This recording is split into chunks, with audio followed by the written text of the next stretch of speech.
भोजपुरी में इसी माटी महक का गीत है। कुम्हार के ब्रह्म मान के लिखल गई रचना है कि कैसन कैसन तू घड़े बनाए। और सुनी सबे। कैसन कैले घड़ी लवा तैयार कुम्हारा, कैसन कैले घड़ी लवा तैयार कुम्हारा, करिले गढ़ले के पहिले विचार कुम्हारा, कैसन कैले घड़ी लवा तैयार कुम्हारा, कैसन कैले घड़ी लवा।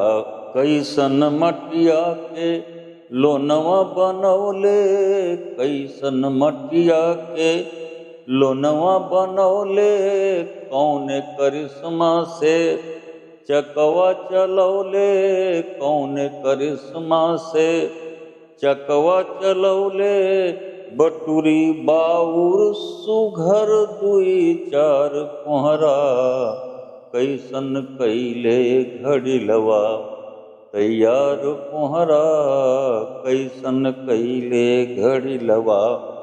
घमवा बतसवा में सबके सुखौले, घमवा बतसवा में सबके सुखौले, बुनिया बरखवा के मार से बचौले, बुनिया बरखवा के मार से बचौले, कौनो नीमन बा कौनो बेमार कुम्हारा, कैसन कैले घड़ी लवा तैयार कुम्हारा, कैसन कैले घड़ी लवा।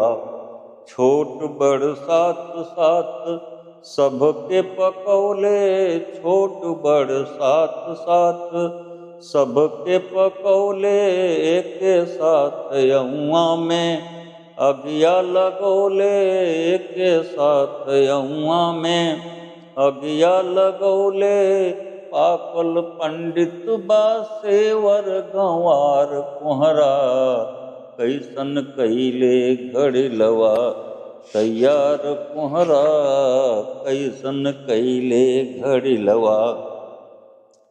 कौन की गरवा में बान्हल रसरिया, कौन की गरवा में बान्हल रसरिया, कौन में अनगिन भरल मोहरिया, कौन में अनगिन भरल मोहरिया, कौनो कलसाबा कौनो बखार कुम्हारा, कैसन कैले घड़ी लवा तैयार कुम्हारा, कैसन कैले घड़ी लवा।